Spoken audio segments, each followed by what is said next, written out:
Eh bien, bonjour tout le monde. Alors, je vais te le mettre comme ça. Hop. Pour commencer, ça sera plutôt pas mal. Ça sera un peu mieux. Euh, je sais pas s'il y a du monde ce soir. Bonjour, bonjour. Eh bien, bonjour. Bonsoir Arza. J'ai dû foirer ma configuration encore avec le chat. Puisque le chat, j'ai pas tout à fait ce que je voulais voir. Ah bah oui, mais j'ai fait une bêtise là. Bonjour Xavier, bonjour Christophe. Voilà, normalement vous avez le chat sur cette fenêtre-là, et je l'ai foiré, vous l'avez pas sur l'autre fenêtre. Je sais pas comment je me suis débrouillé, alors on va regarder un petit truc. Hop, copier, je vais mettre comme ça. Est-ce que je peux faire coller? Paf, ça devrait le faire. Donc pour le moment, principalement des gens sur YouTube. Alors j'ai bien le chat qui est là pour YouTube. Bonjour Antoine, bonjour Vladimir.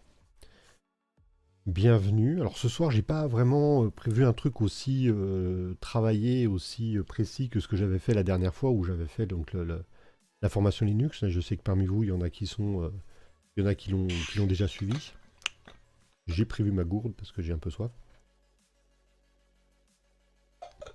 Je voulais juste répondre à quelques questions. La dernière fois, il y a eu pas mal de questions autour de Linux qui ne pouvaient pas trop rentrer dans ce que je voulais présenter dans le temps que je voulais mettre. On a fait quand même un stream d'environ 3 heures la dernière fois, ce qui est pas mal. Bonjour Alex. Stream de 3 heures qui était quand même assez. Ça faisait quand même assez long, et donc du coup, je voulais bien faire tenir tout ce que je racontais dans ce temps-là.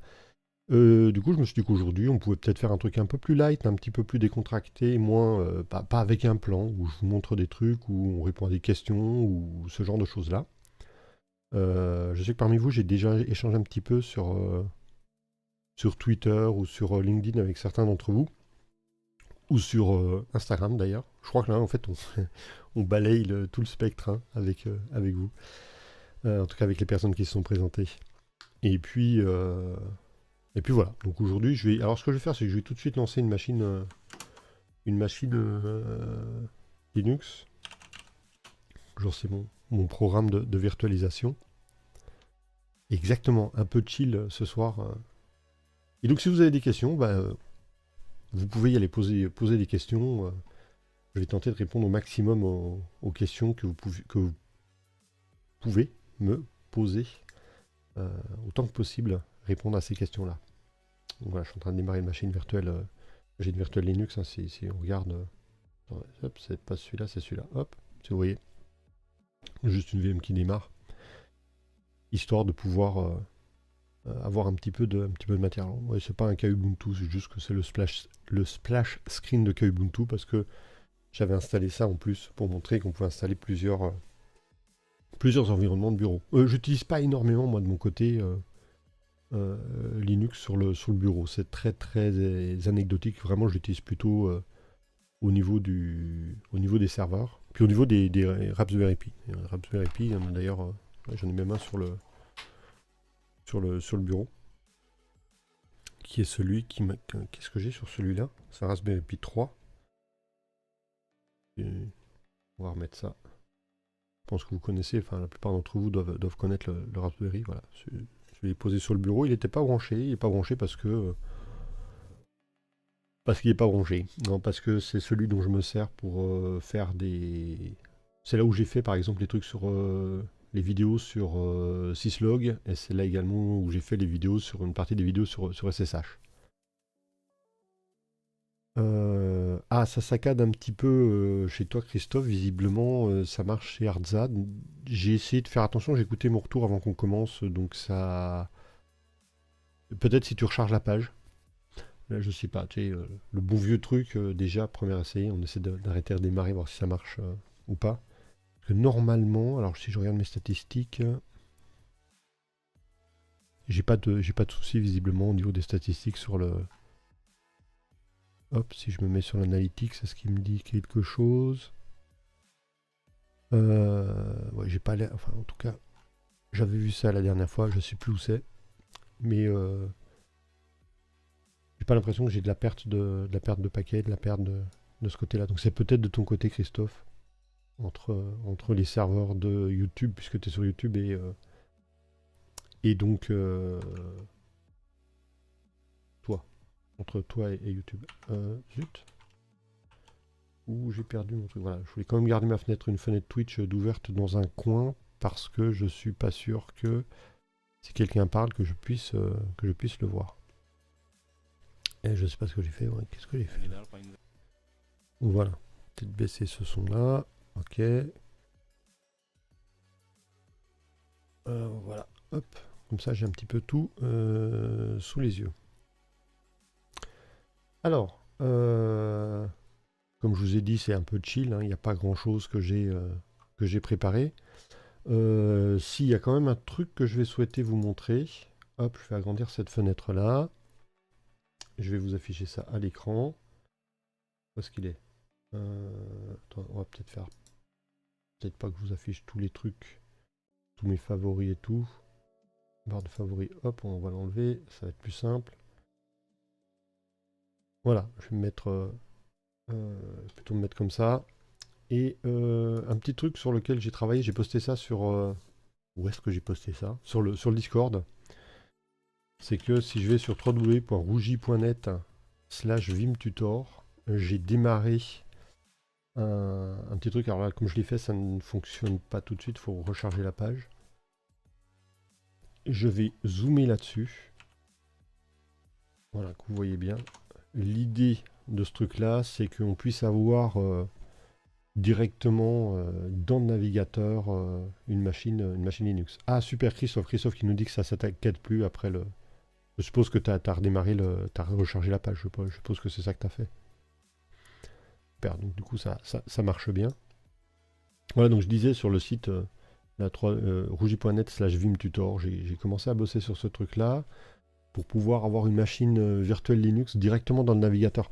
L'idée que j'ai derrière, c'est que on puisse avoir un outil qui permet à des personnes qui n'ont pas facilement accès à une machine Linux de pouvoir manipuler du Linux. À la base, c'est vraiment fait pour l'introduction à la ligne de commande, qu'on ait un endroit où faire de la ligne de commande, et surtout d'avoir des exercices à réaliser.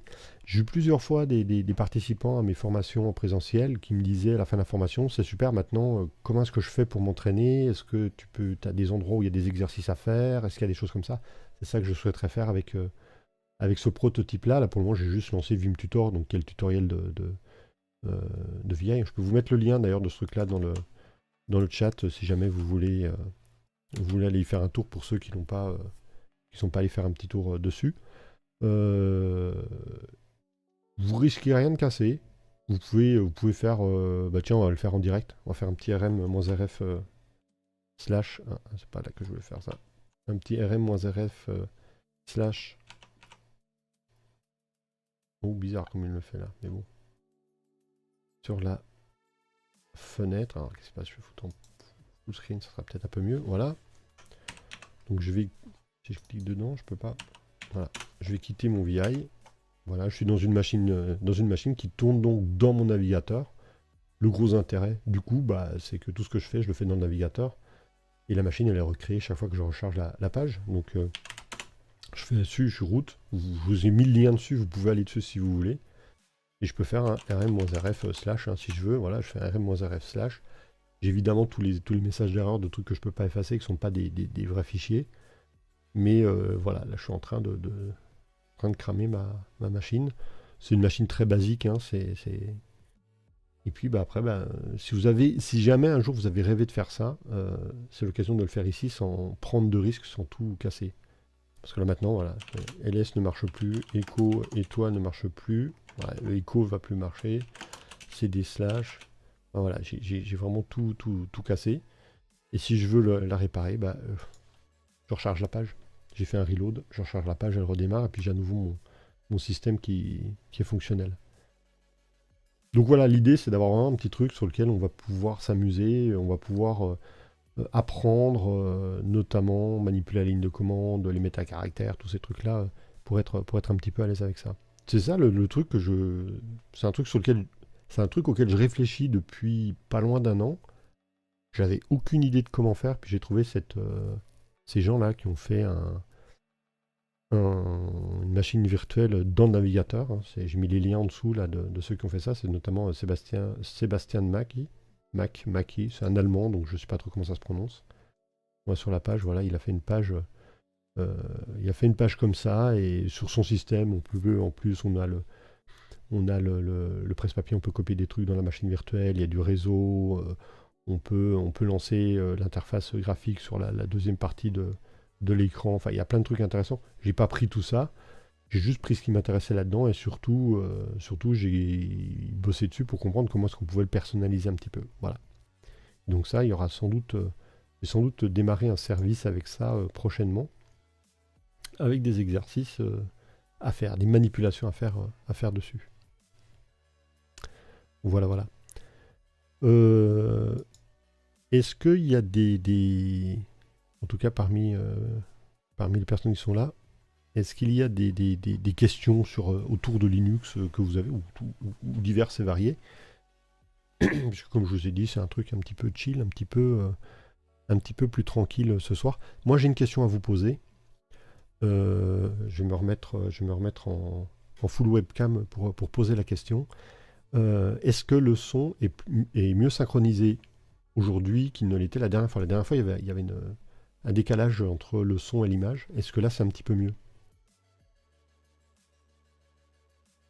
C'est rigolo parce qu'il y a quand même de la latence. Donc, je sais que quand je pose une question, le temps que vous ayez la question, il se passe un petit peu il se passe quelques secondes.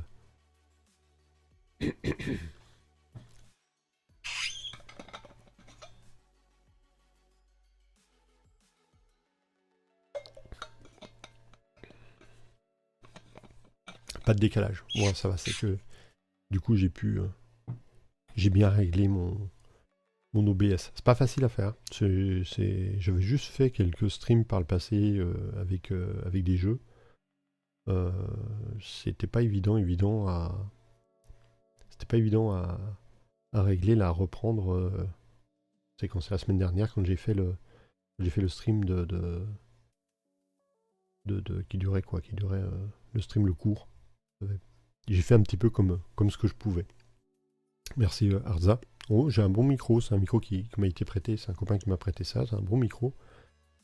Et puis je pense que le niveau, là j'ai les niveaux sous les yeux, les niveaux sont corrects, donc normalement effectivement le son doit aller. Je m'entends dans les oreilles, mais ouais, ça peut être trompeur. C'est pas forcément là où le son est correctement streamé. Qu'est-ce que je pourrais vous montrer? Si jamais il y a des sujets, non, il n'y a pas de sujet pour vous, ça va, tranquille. Vous n'avez pas de questions à poser. Je vais essayer un petit truc. Est-ce que si je diminue ça... Ouais, ça fait peut-être petit là. Voilà, n'hésitez pas à poser les questions, que ce soit sur le setup, que ce soit sur autre chose. Je vais aller dans ma machine virtuelle.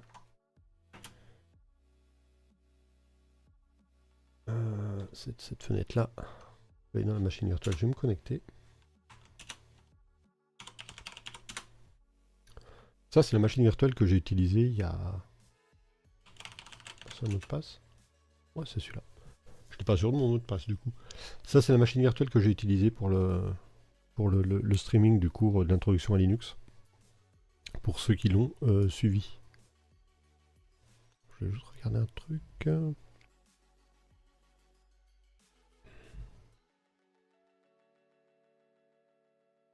Ok.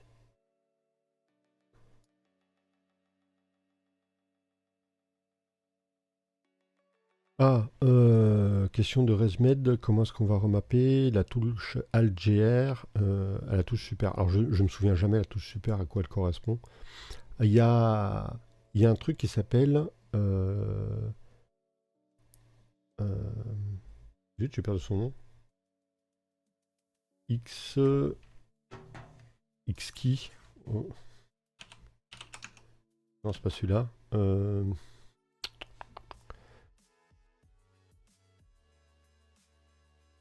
Alors, j'ai donc deux questions, celle de ResMed et celle de Antoine. Antoine pose la question, est-ce qu'il y a des différences notables entre apt, apt-get et aptitude? Alors ça, je vous ferai un petit rapide truc derrière. La réponse que je peux donner, hein, je suis pas développeur Debian, donc je vais avoir un petit peu de mal. Xmode map. Oula, Xmode map. Hein. Allez, hop, hop, hop, hop, hop. Voilà, c'est ça, c'est Xmode map. Alors pour ResMed, c'est plutôt du côté de Xmode map.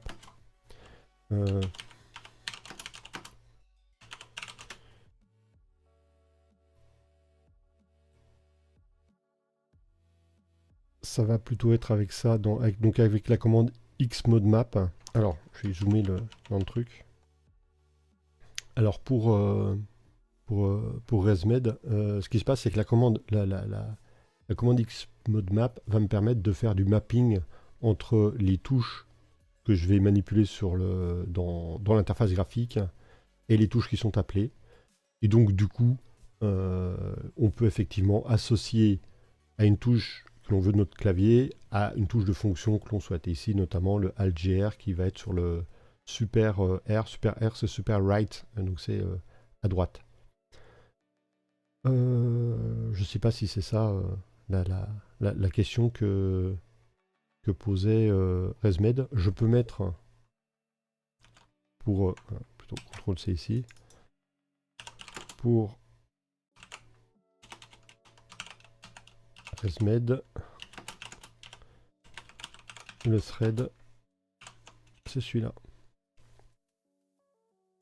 Je ne sais pas si ça va totalement répondre à la question parce que des questions aussi techniques que ça, j'aurais besoin un petit peu de regarder avant. Mais à mon avis, c'est là où on va pouvoir avoir la solution. La touche super, je ne sais jamais laquelle c'est. S'il y en a qui se souviennent, je ne sais jamais laquelle c'est.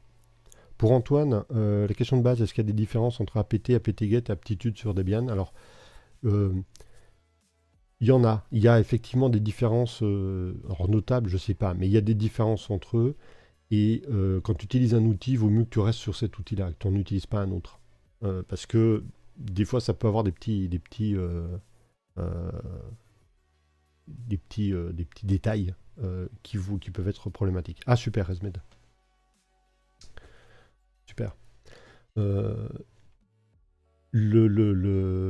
genre de problème qu'on peut avoir. Alors, je suis pas sûr, il faudrait vraiment qu'on regarde. La dernière fois pendant le stream où j'ai fait les Jitsi, j'étais convaincu que quand on faisait apt purge, on enlevait également les entrées dans debconf. Si ça se trouve, c'est apt get purge qui enlève les entrées dans debconf et pas apt purge. Donc il va y avoir des petits détails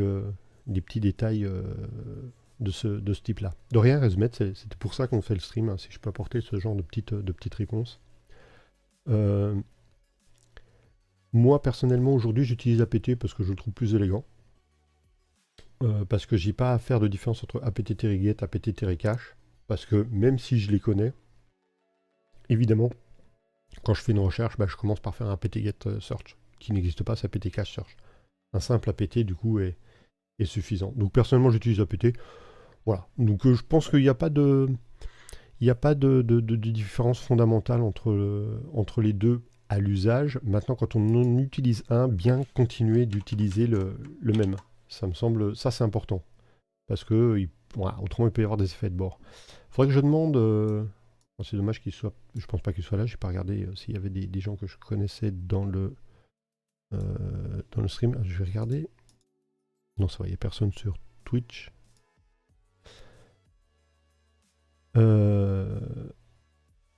Oui, alors quand on fait... Alors, il faudrait que je demande à Cyril. J'ai un copain, Cyril, qui est développeur Debian. Donc lui, il devrait être capable, mais je crois qu'on a déjà parlé.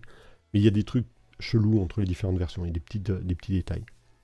Antoine qui dit apt auto-remove moins purge le nom d'un paquet pour supprimer. Tu peux faire apt purge. Alors, je vais démarrer un shell dessus. Je sais pas moi si je fais apt purge kubuntu. Voilà, il va me supprimer le paquet kubuntu. Bon, il n'y en a pas, il n'est pas là. dpkg-l.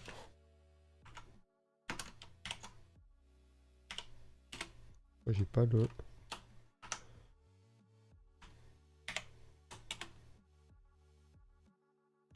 J'ai pas le pipe. Aïe, j'ai pas le pipe. Pourquoi j'ai pas le pipe? FR machin. Alors si je me mets en...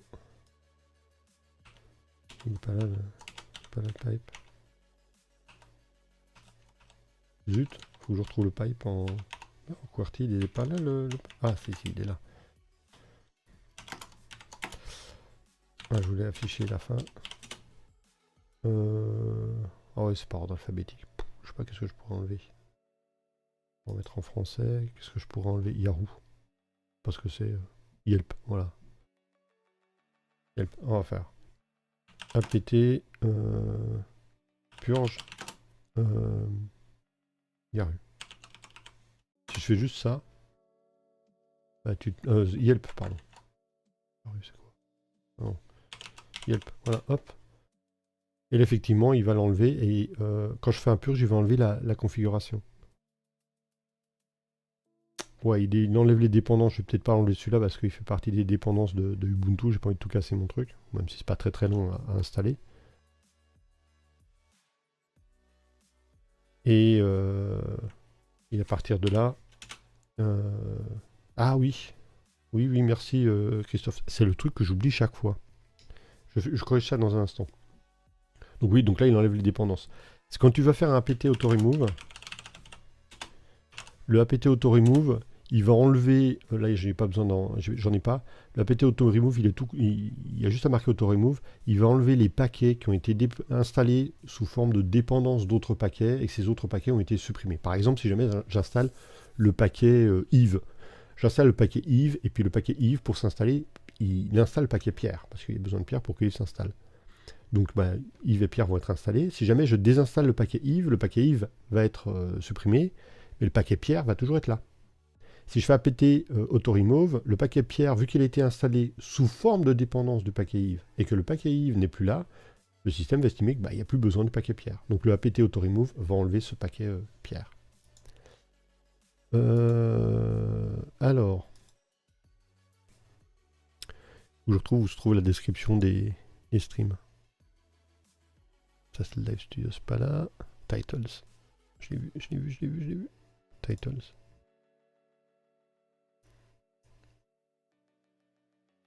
Ah ouais, normalement c'était même pas... Voilà. Hop, on va changer ça.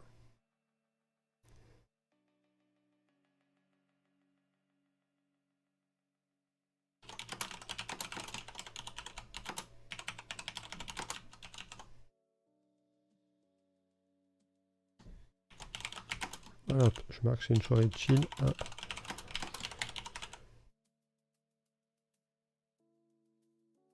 Normalement j'ai mis ça à jour.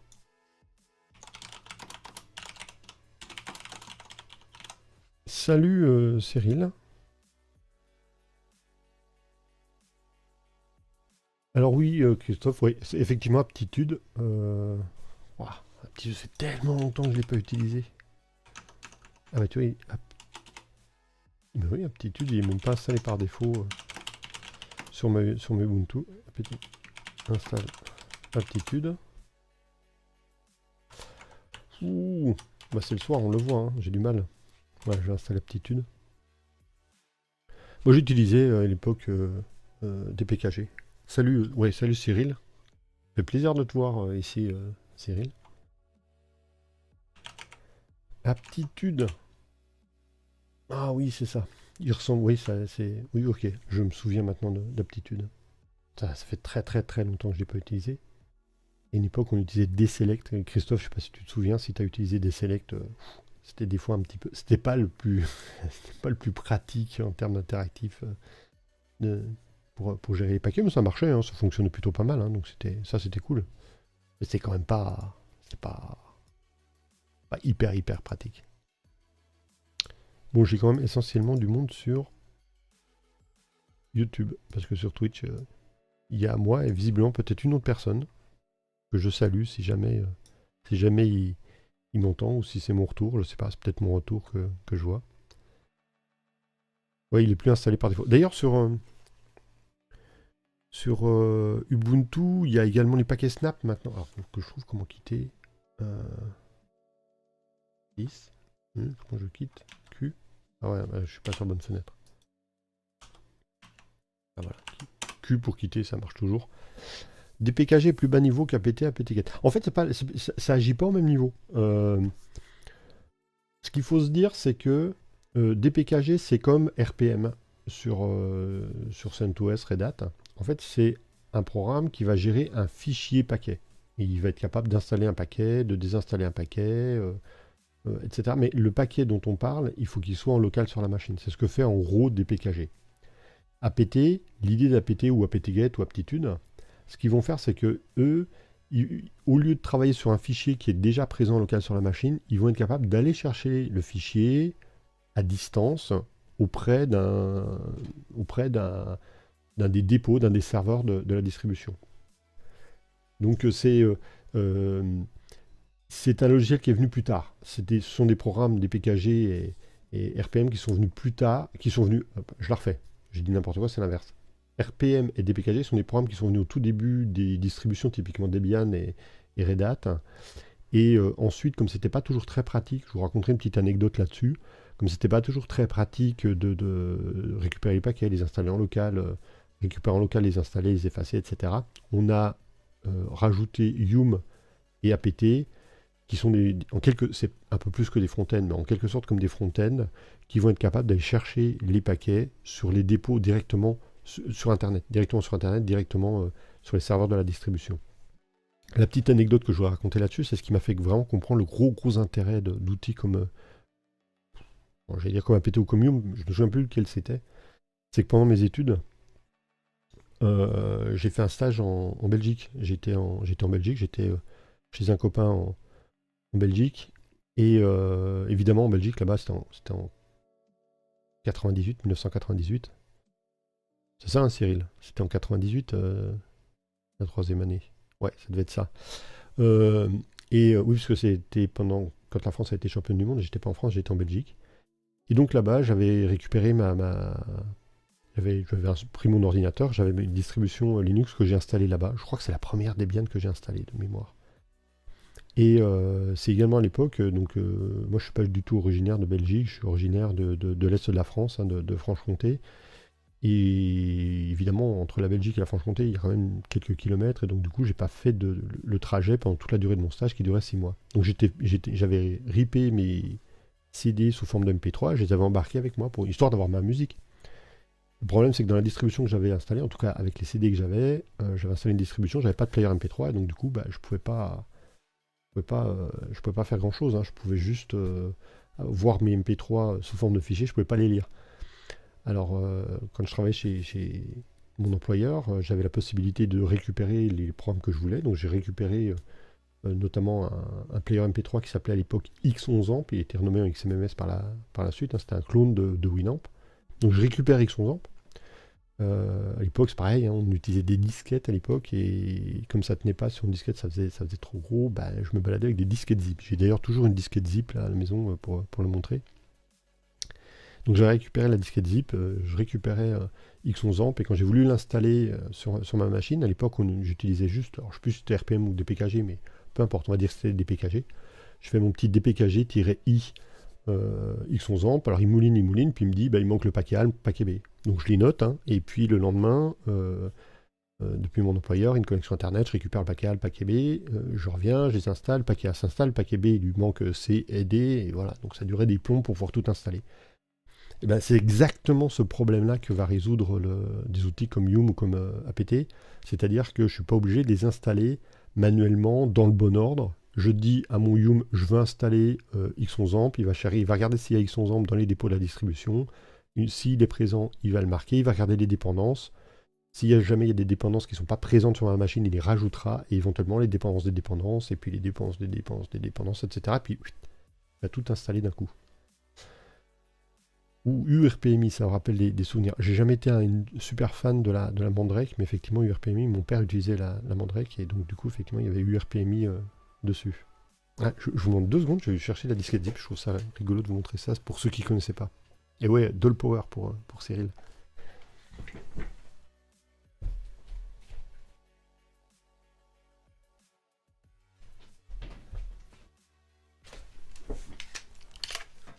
Voilà, et la disquette zip, ça ressemblait à ça.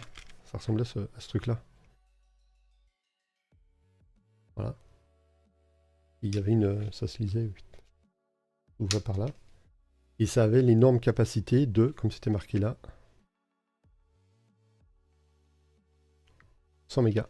Ça faisait 100 mégas, 100 mégaoctets. Et c'était vraiment du grand luxe, hein. C'était vraiment du grand luxe. On branchait le lecteur zip sur le port parallèle de la machine et hop, on était les rois du monde.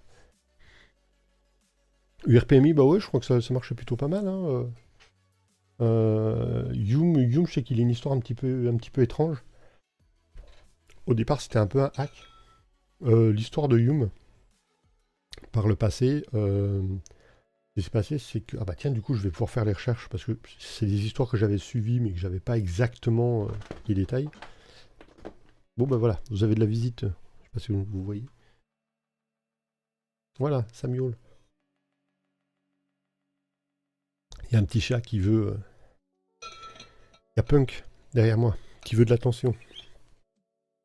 C'est ça, hein? Tu veux de l'attention, toi? Euh... Si je tourne un petit peu par là. Punk qui veut de l'attention. Oui, alors je vais regarder parce que si je me souviens bien, il y avait une distribution qui s'appelait Yellow Dog et qui devait être l'équivalent d'une Red Hat. Alors, quand je dis Red Hat aujourd'hui, le problème c'est on a en tête Red Hat Enterprise Linux, c'était plutôt l'équivalent de la Fedora. C'était une distribution euh, Red Hat à l'époque, un petit peu de la Fedora, donc vraiment comme la Fedora. Donc tout le monde pouvait la récupérer, elle était gratuite. Mais la Red Hat, elle fonctionnait que sur PC, elle fonctionnait que sur la plateforme Intel. Et il y a des gens qui avaient autre chose que la plateforme Intel, évidemment. Hein, alors, hop, j'ai mis le truc à l'écran, je vais le mettre là, hop. Et typiquement, ouais, je sais pas, ça se voit pas hyper bien. Je suis pas sûr si vous êtes sur ordinateur ou sur téléphone, mais si je le mets comme ça, hop. Il y avait une distribution Yellow Dog. Est-ce que vous m'entendez toujours? Est-ce que je suis de retour? Puisque visiblement, il y a eu un petit raté au niveau du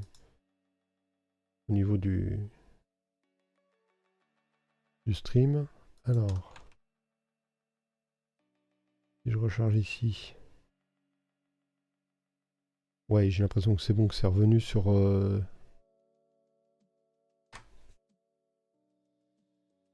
C'est revenu. Ah ouais, alors merci pour ceux qui m'envoient les messages sur... Ah ouais. Ok, super. Bonjour François, je crois que je t'ai pas salué.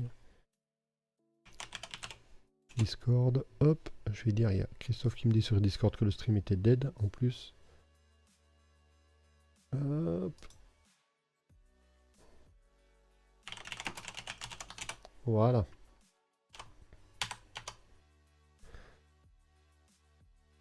Voilà, merci, merci à tous ceux qui me l'ont dit, effectivement. J'ai pas des yeux partout. Oh, je sais pas ce qui s'est passé. Il y a dû y avoir un raté, je sais pas à quel niveau. Je suis pas sûr que ça marche sur Twitch par contre. Si, ça remarche sur Twitch.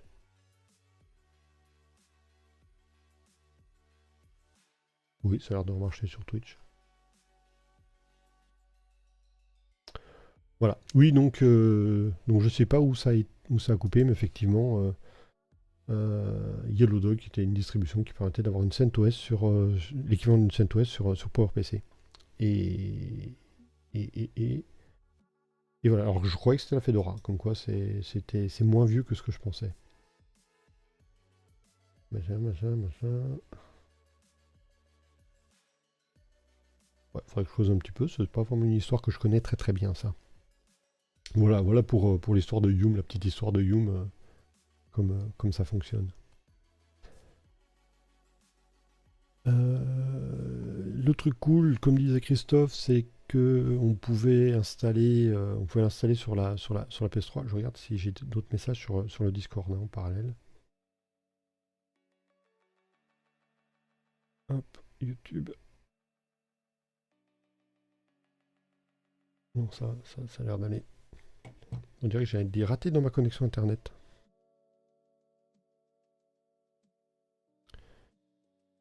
Mais c'est reparti.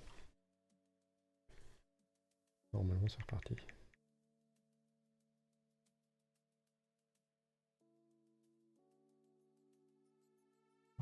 Voilà. Zut, je voulais dire un truc, je sais plus ce que c'était. Pour ceux qui viennent seulement d'arriver ou qui ont loupé le début du stream, juste pour info, j'ai démarré un petit truc. Alors, où est-ce qu'il est? Voilà. J'ai juste démarré un truc. Je vais remettre le lien ici dans le stream si vous voulez vous amuser là-dessus. C'est un Linux qui va tourner dans votre navigateur. Donc vous n'allez rien casser, hein. Vous n'allez rien casser. Il n'y a pas de réseau par contre, vous n'allez rien casser. Et j'ai besoin de retour. Savoir si ça marche bien. Voilà en ce qui concernait les paquets. On a parlé un petit peu des paquets.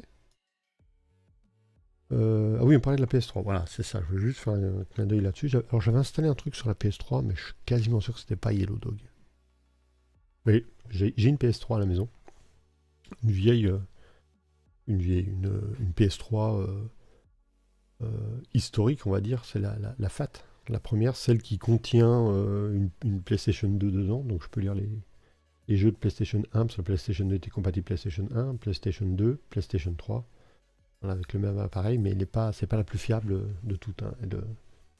Je sais qu'elle tombe assez facilement en panne. Et elle chauffe beaucoup. Je m'étais amusé à miner du Bitcoin avec. Pour m'amuser, pour découvrir le truc. Voilà. Vous avez d'autres questions, d'autres interrogations là autour de ce dont on parle? Je surveille mes trucs maintenant, si je suis bien toujours online. Ça a l'air de le faire. Vous poser des questions plus vastes aussi, sur le setup, sur des trucs comme ça, il n'y a pas de souci. Hop, là, par contre, je vais faire une mise à jour. Ah oui, il y a des... Si, ben, on parlait de paquets. On parlait de paquets, il y a un truc intéressant qui existe maintenant qui était fait sur la Ubuntu. Je ne sais pas ce que ça va donner sur le long terme, mais ce sont les paquets Snap. Je ne sais pas s'il y en a qui ont suivi ces histoires de paquets Snap. Les paquets Snap, l'idée des paquets Snap, c'est de permettre... Alors qu'est-ce qu'ils disent là sur la page officielle des paquets Snap, sur le wiki francophone, c'est de pouvoir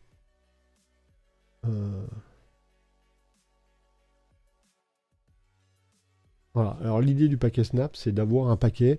C'est pas fait pour les éléments du système, pour les logiciels système. Ça veut dire que c'est pas fait pour tout ce qui va être au cœur de la distribution, pour les bibliothèques de base, pour des outils comme VI, pour des outils qui sont vraiment au cœur de la distribution. C'est fait pour des applications.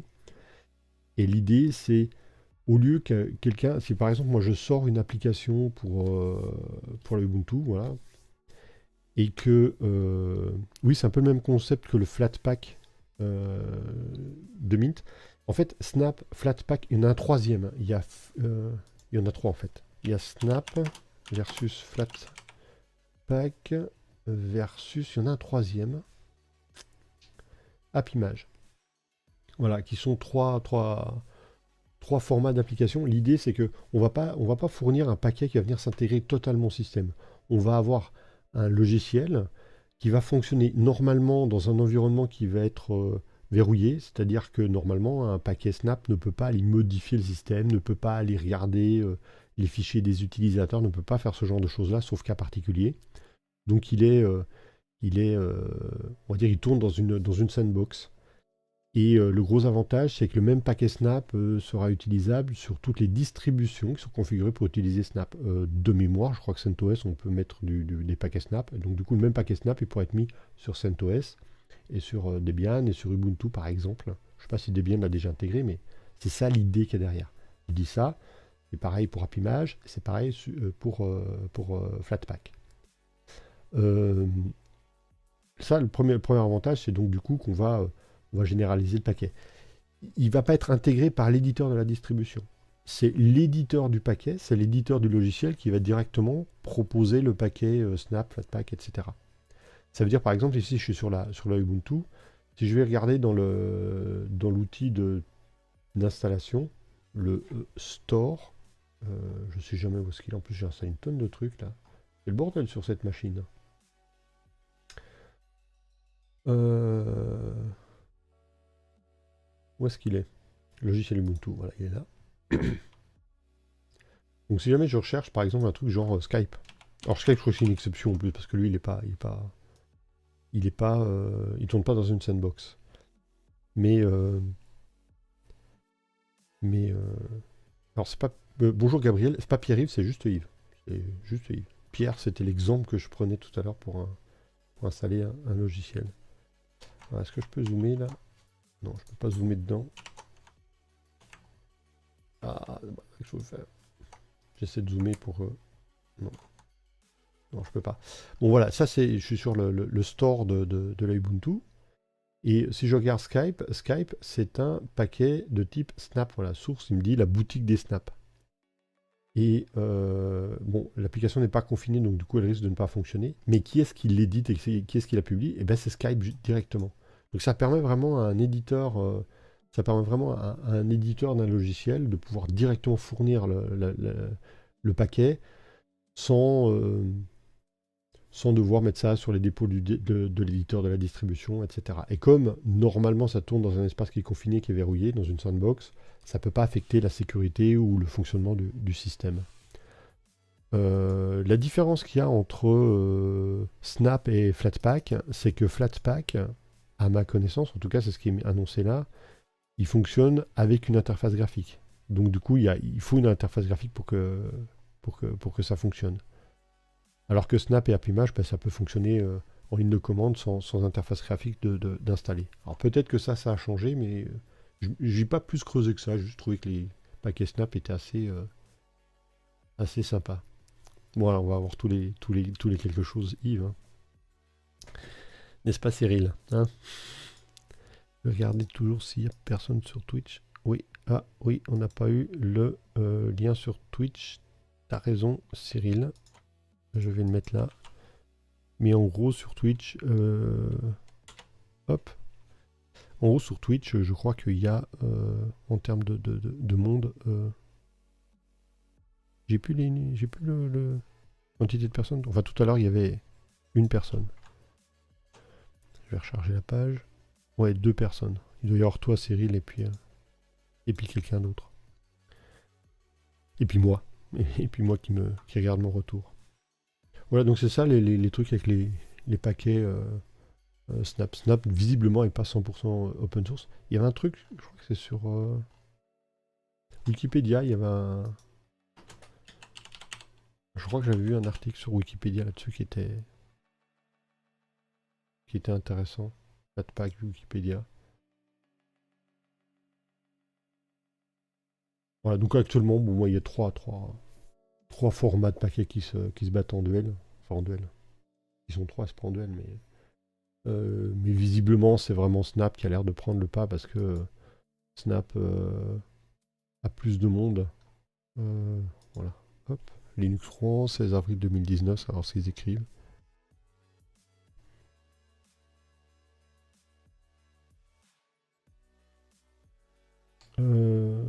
Attendez, je regarde, j'ai eu 10 questions. Donc une question de Guy Eagle Iron et Gabriel qui dit qu'il y a 2 liens sur YouTube, un qui pointe sur le direct sans chat avec 33 viewers et celui-ci avec le chat. Ah, en fait, il y a eu un raté tout à l'heure, j'ai dû arrêter le stream et le redémarrer et je pense que du coup, il y a un fantôme. Donc si vous êtes sur le chat, si vous êtes sur le direct sans chat et que vous voulez pas poser de questions, bah, pas de problème. Hein. Mais si vous êtes sur le stream sans chat et que vous voulez poser des questions, il doit y en avoir un avec le chat. Je peux pas vous dire plus. Je suis pas encore un pro des streams. Hein. C'est un petit peu la découverte. C'est pour ça que j'essaie d'en faire régulièrement pour pouvoir me faire la main dessus. Je suis un adepte il faut faire les choses pour les découvrir. Alors, voilà ce que je recherchais sur... je réponds à... Et Eagle Iron, je regarde ta question tout de suite après. Hein. Je finis juste avec ça. C'est ça que je recherchais avec les 3 différents formats de nouveaux paquets, là, AppImage, Snap et Flatpak. Donc interface graphique, oui. Ligne de commande, oui. Mais avec Flatpak, il faut visiblement faire une petite manip. Processus serveur, oui pour AppImage et pour Snap. Et voilà, il y a Punk qui est parti. C'est pas possible avec Flatpak. AppImage, correct application theming. Ouais, bon, les thèmes. Derrière Snap, c'est Canonical. Appimage, il n'y a pas d'éditeur en particulier. Et puis Flatpak, il y a plusieurs éditeurs. Flatpak, il n'y a pas de sandboxing, alors que Snap et Appimage, il y en a. C'est pas ça que je recherchais. Alors il y a des différences, bon ça c'est vraiment les différences. Snap Store, il n'y en a pas, il n'y a pas un éditeur, il n'y a pas un store qui prend dessus. Ce que je recherchais, c'était la liste. Oui, je crois que le gros défaut qu'avait Flatpak, c'est que ça fait beaucoup de. Les Flatpaks sont très gros.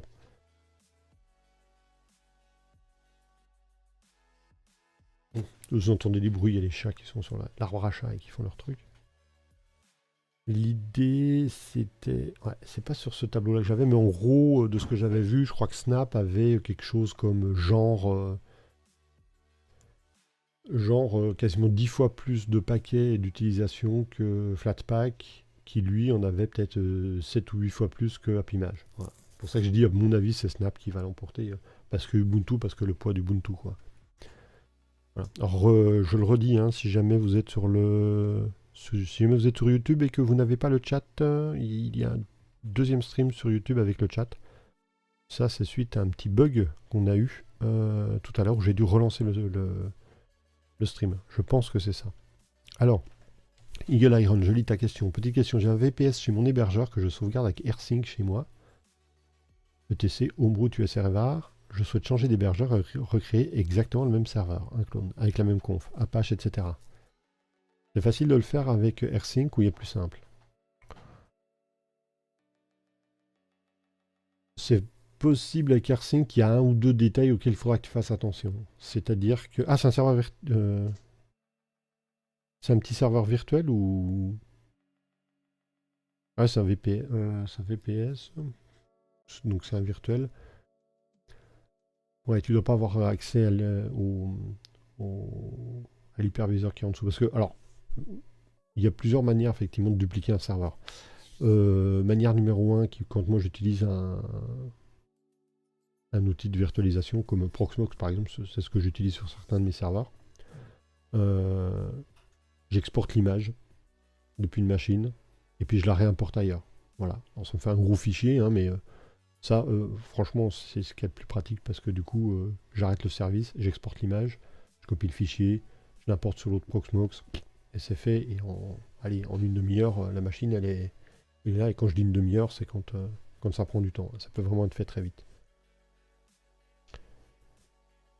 Donc, si tu as la possibilité d'exporter l'image et puis que sur l'autre hébergeur c'est le même hyperviseur, peut-être ça peut marcher, mais j'ai quand même des doutes. Maintenant, si jamais tu veux le faire et que tu sais restaurer tes sauvegardes, parce que bon, c'est bien de faire des sauvegardes, il faut savoir les restaurer.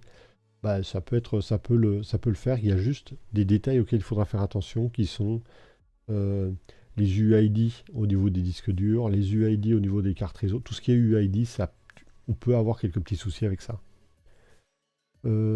Arza, tu parles de AirClone. Oh, je ne connais pas AirClone. On va regarder. AirSync for Cloud Storage. Je ne connais pas. Ah oui, mais ça te permet de cloner. Ah oui, c'est un AirSync quelque part. Mais pour moi, ça dit pas. Je pense que le vrai problème d'Eagle Iron, c'est qu'est-ce qu'il va falloir recréer sur la nouvelle machine. Personnellement, je ferais pas ça comme ça. USR, c'est pas très très grave. C'est quoi comme distribution Eagle Iron? Parce que si c'est une distribution de type Red Hat, CentOS, Fedora, etc., je récupérerai la liste des paquets installés sur la machine d'origine, j'installerai lui-même sur la nouvelle machine. Justement, je pourrais montrer comment, si je savais. Si je sais, c'est une Debian. Alors, tu as un truc qui s'appelle DPKG Get Selection. DPKG. Alors, est-ce que c'est une. Non. Get Selection. Alors, attention, je vérifie, c'est pas celui-là.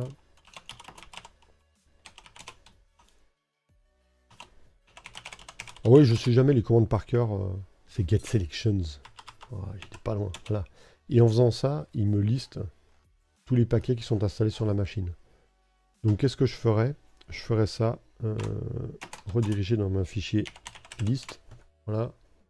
Et quand je vais être sur l'autre machine, eh ben, je vais faire un dpkg set selections. Ah ouais, alors comment est-ce qu'on fait déjà? Ça se trouve c'est... Ah, j'ai un autre truc qui tourne. Ah oui.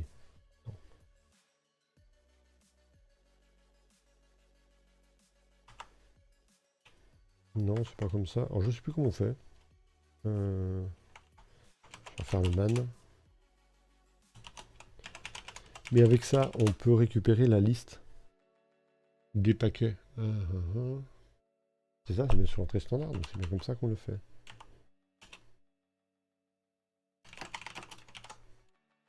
Ah, j'ai toujours pas mon pipe. Donc en gros, comme ça, ça me permet de pouvoir installer tous les paquets. Euh, Comme ça, j'ai les mêmes paquets, les mêmes logiciels qui sont installés. Après, je copie les confs, donc ce qu'il y a dans ETC. J'y vais service par service, hein. Je ne copie pas tout ETC pour pas copier la conf réseau qui risque de pas être la même, de pas copier le FSTab qui correspond au disque dur où c'est pas le même. Voilà, je vais prendre tous les services que je veux, je les copie. Et puis après, je copie le reste des données, donc typiquement home, et puis si c'est un serveur web, var 3w, ce genre de choses-là. Pour la base de données, je vais faire un export. Pour la base de alors, est-ce que j'ai un MySQL là-dessus? Ouais. Alors pour la base de données, je vais faire un export. Par exemple, c'est MySQL dump, il est pas là.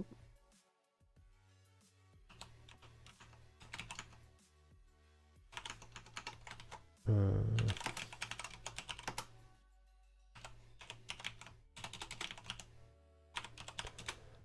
plus comment il s'écrit, MySQL dump. Oh là là, bah, j'ai plus de mémoire ce soir. Et c'est MySQL dump de toutes les tables. J'exporte tout dans un fichier SQL et je l'importe sur votre machine. Comme ça, si c'est bien MySQL dump, pourquoi est-ce qu'il est pas... Ah, parce que ça doit être un MariaDB.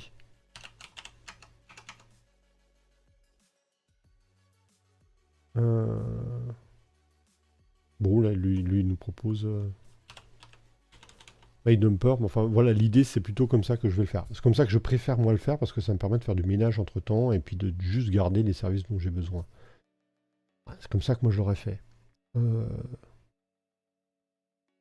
donc,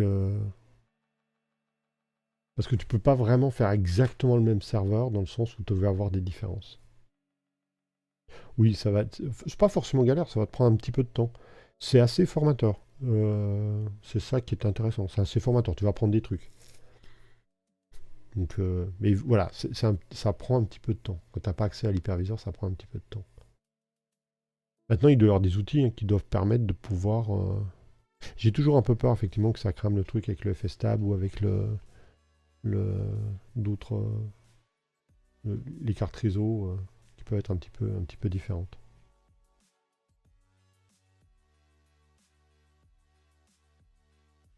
Alors oui, si on fait, alors c'est FHU qui dit ça. Euh, Si on utilise des outils comme Ansible ou Puppet, l'idée en fait d'avoir ces outils-là, c'est qu'on va automatiser complètement à la fois l'installation de logiciels et l'installation des machines, qui fait qu'au final, d'ailleurs, quand on utilise ça, quelquefois, dans certains cas, on va même plus mettre à jour les machines. Quand une machine a besoin d'être mise à jour, on la détruit, on en recrée une nouvelle qui est plus à jour et on réimporte les données. Mais voilà, c'est pas, c'est plus complexe à mettre en œuvre. C'est une autre maîtrise. C'est quand on va plutôt gérer plusieurs machines. Là, si j'ai juste un VPS, ça me semble un petit peu too much. Christophe dit on peut copier les tables DB en binaire si c'est la même version de MySQL ou de MariaDB. Alors oui, tout à fait. Juste bien faire gaffe de bien arrêter MySQL ou MariaDB avant de faire les copies. Et MySQL qui permet au passage de défragmenter Les tables. Pas oublier le X-Blob. Ah, moi j'ai jamais joué avec ça, avec le X-Blob, Christophe. Donc je sais pas si tu peux nous en dire un mot. Le X-Blob. Ah oui, c'est quand il y a du. Ah, blob, oui, j'aurais pu y penser. Quand il y a des données binaires dans la base de données, il y a une option à passer pour bien s'assurer qu'elles sont correctement exportées, correctement réimportées, puisque les données binaires, du coup, risqueraient d'être mal comprises.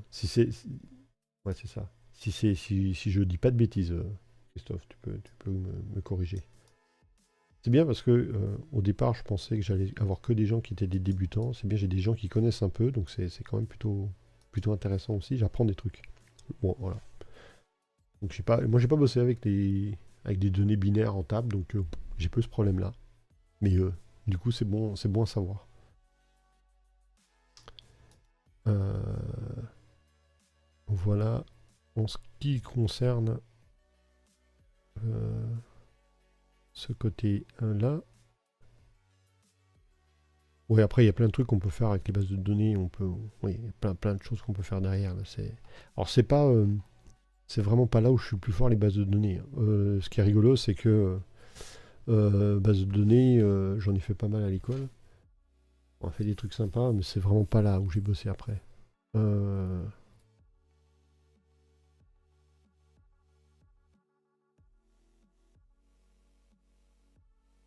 et tu devrais rajouter peut-être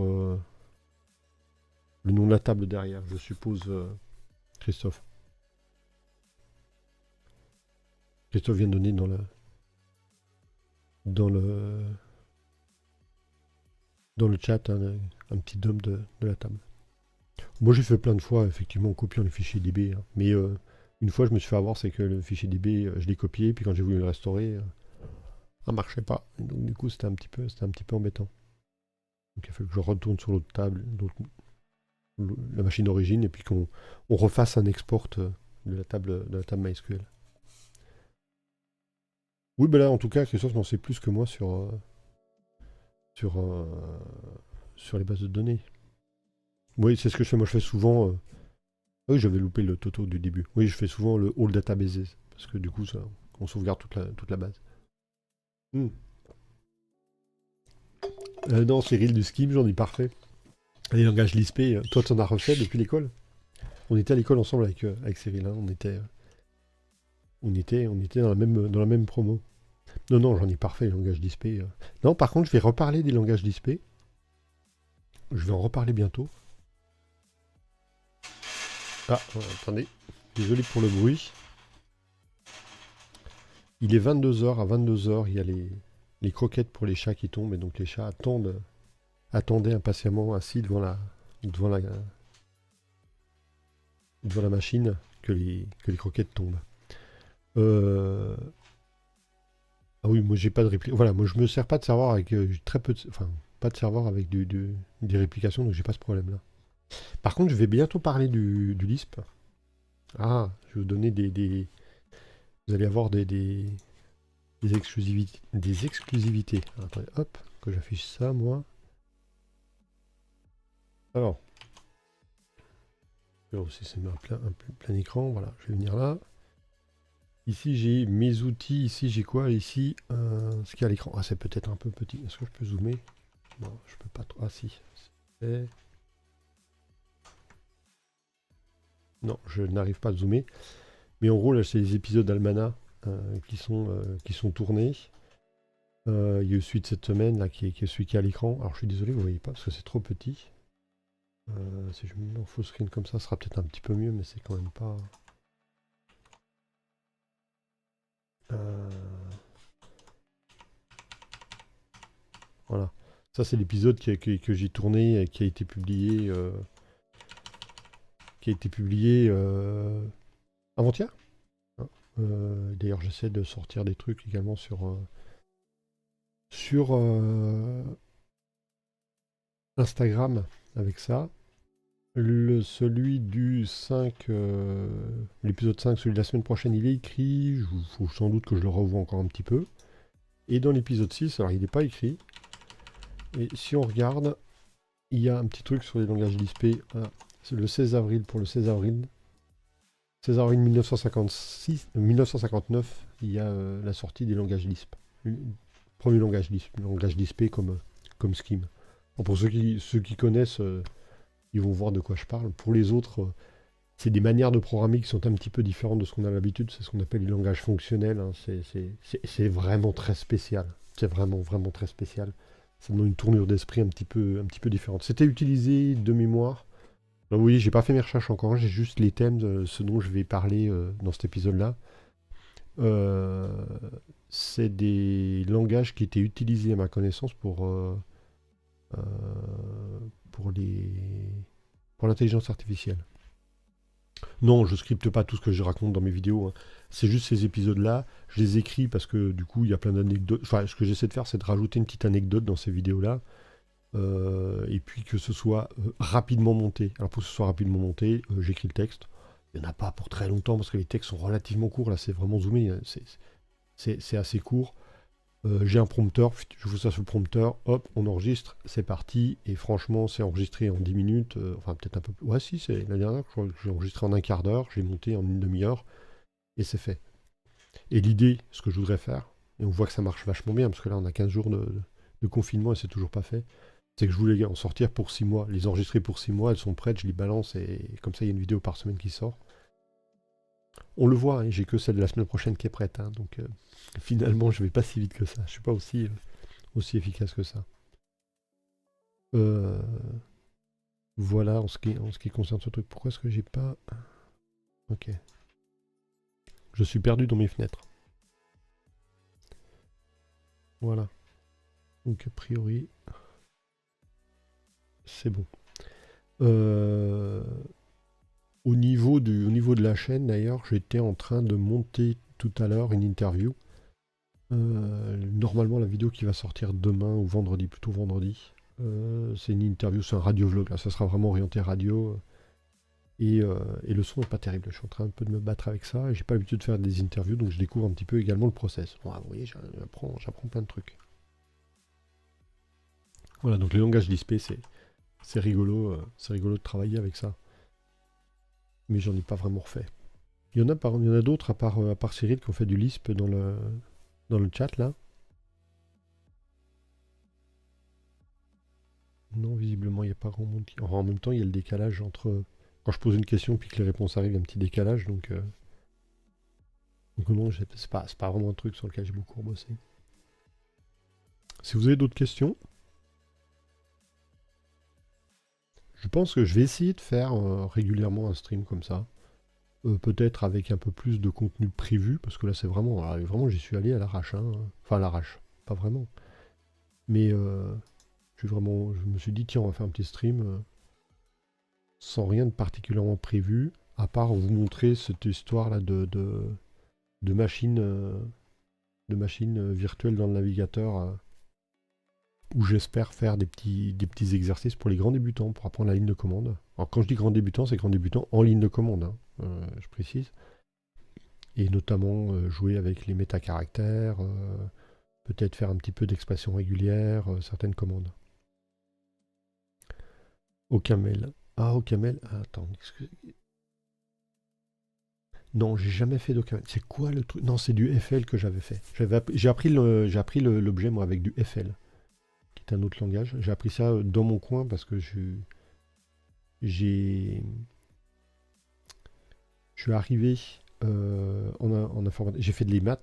Après, je suis parti faire mon service militaire. Puis après, je suis retourné en informatique. Et donc, du coup, je court-circuitais la première année.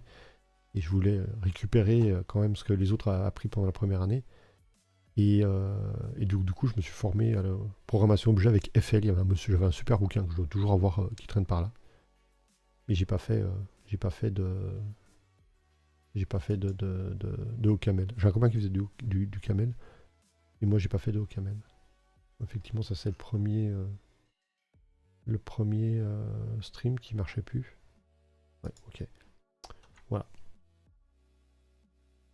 Un prologue. Prologue, j'en ai jamais fait. En gros, prologue, je connais que de nom. J'ai fait du Pascal. Moi, j'ai commencé avec Les deux langages avec lesquels j'ai commencé, c'est évidemment le basique, mais également le Forte. Le langage Forte qui était... oh, il y a des trucs qui sont rigolos. J'aimerais bien en retrouver un. À un moment donné, à la maison... Alors moi, je suis tombé dans l'informatique à cause de mon père, quand j'étais petit. Et à un moment donné, à la maison, on avait un Hector HRX. Et le Hector HRX... Il n'y a pas de photo, c'est dommage. Hop. Je vais dans les images. Voilà, ça ressemblait à ça. Il était sympa, le Hector, parce qu'il avait un vrai beau clavier, quoi. Le clavier était assez sympa à utiliser. Il y avait un lecteur de cassette à côté. Et là, sur le côté là, hein, on le voit un petit peu sur l'image. Je sais pas, vous voyez ce que je vois? Ouais. Sur l'image du dessous. Hop. Sur cette image-là, on voit un petit peu sur le côté gauche ici, il y avait un connecteur et on avait une cartouche qu'on branchait dessus, qui était une cartouche qui permettait de programmer en Forte. Voilà. Et donc du coup, j'avais appris le port Forte. Je me souviens plus trop le truc, hein, mais c'était ça. Et il était sympa cet ordinateur, on a fait des trucs sympas avec. Et on a eu une petite période à la maison. Oui, Christophe, je sais que MSX, t'as été en MSX. Après, moi j'ai appris le Pascal et je faisais du Pascal à la fac en maths et c'était du Borland Pascal et moi j'avais à la maison un Apple II et dans l'Apple II on avait l'UCSD, donc c'était l'UCSD, c'est l'université de Californie, SD, UCSD, je me souviens plus, alors là, UCSD, Université de Californie et San Diego, voilà. C'était la version de Pascal qui avait été développée à l'université de San Diego et n'était pas tout à fait compatible, mais du coup je faisais des trucs qui fonctionnaient dans les deux. Et je m'amusais bien avec ça, c'était assez sympa. Bon, là on est en train de parler en termes de vieux schnock de l'informatique. Hein. Et ouais, je suis tombé dans l'informatique étant petit, il faudrait que je raconte ces histoires-là un jour, il faudrait que je fasse des petits trucs, c'était assez rigolo, parce que les petites anecdotes de mon premier programme, c'était assez rigolo. Alors, Gabriel pose une question intéressante. Quels sont les dev loops qui apparaissent avec l'installation de paquets Snap sous Ubuntu et sont-ils un problème? Alors, je vais répondre en deux parties. Je vais répondre en deux parties parce que il y a une partie où je ne sais pas répondre. C'est que je ne sais pas à quoi ils correspondent. Je pense que c'est le côté... je ne les ai pas plus creusés que ça, hein, les paquets Snap et tout. J'ai juste regardé vite fait comment ça fonctionnait pour pouvoir avoir un rapide vernis dessus.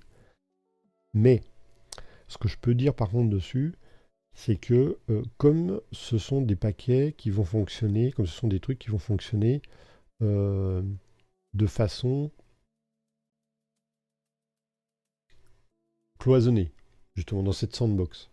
Sandbox, hein, de façon cloisonnée, ça veut dire qu'ils sont déconnectés en quelque sorte du reste du système, ils ne peuvent pas interagir avec le reste du système. Du coup, l'idée, c'est que ils sont transportables, quoi, en quelque sorte. Ils sont transportables et déconnectés du système. Et donc, je pense que, mais c'est vraiment un je pense que, parce que là, j'ai pas creusé le truc.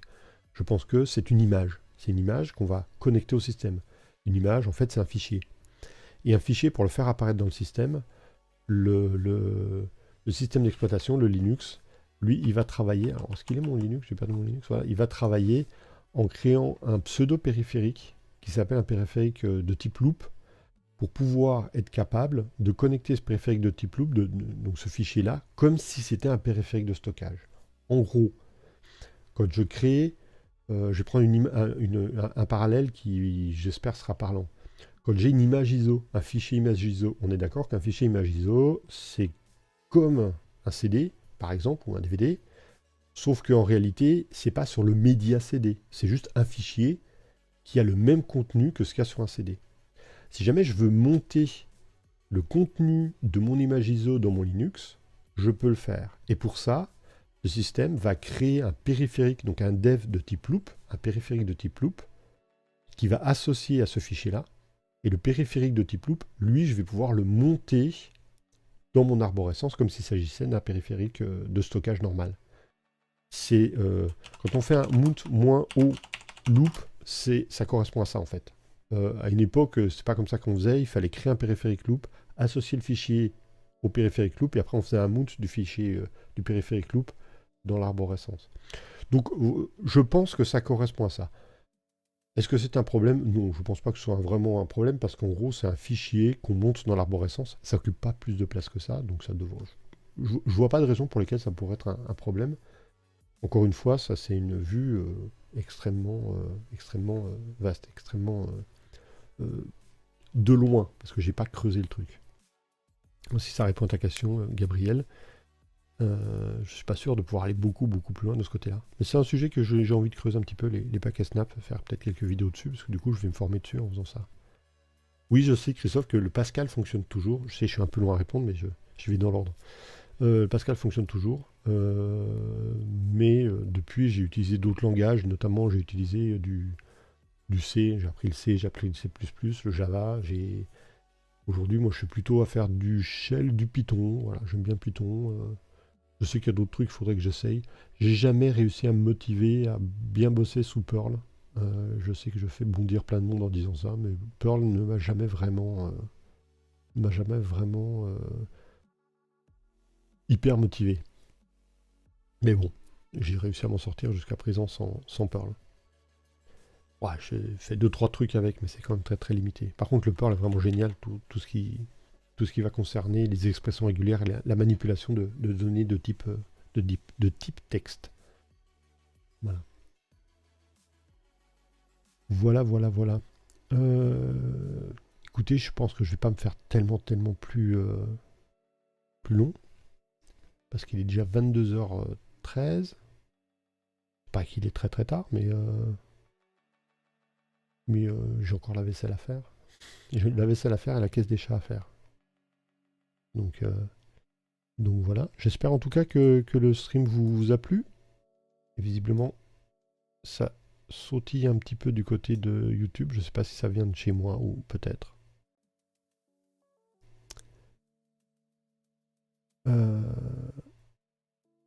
Alors Christophe, si tu trouves qu'il faut aimer les parenthèses pour Perl, va jeter un œil du côté du Lisp.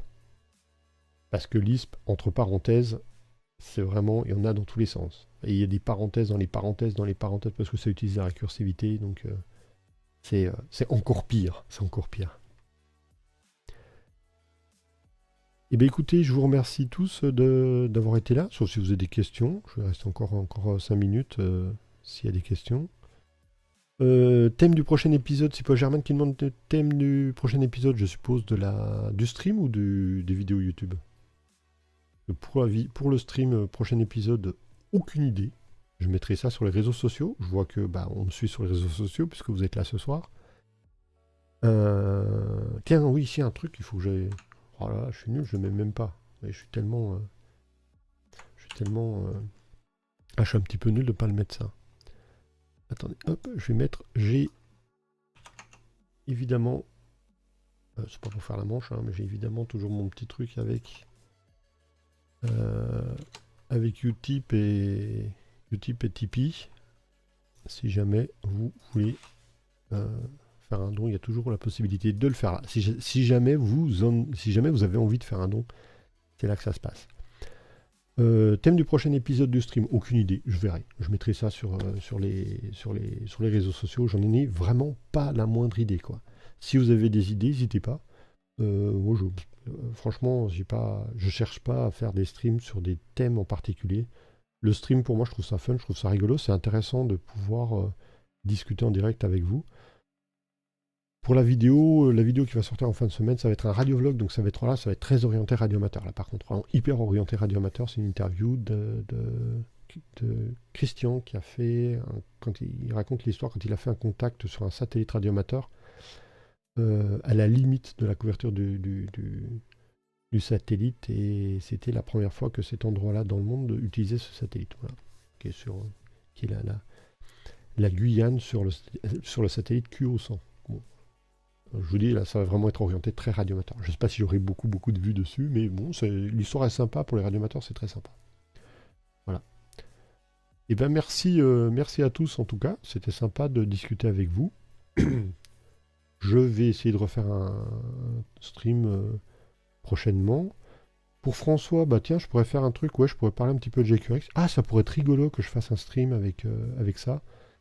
Faut faire attention à ce que j'écoute et ce que je relais en tout cas. Mais ouais, on pourrait faire un truc sur GQRX qui est un logiciel libre sous Linux et sous macOS qui permet de...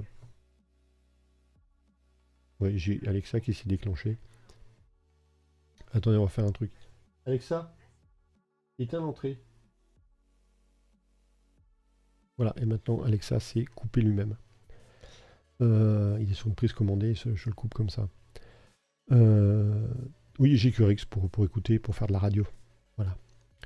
Salut Cyril, salut Arza, salut François, Sipo, David, Eagle Iron.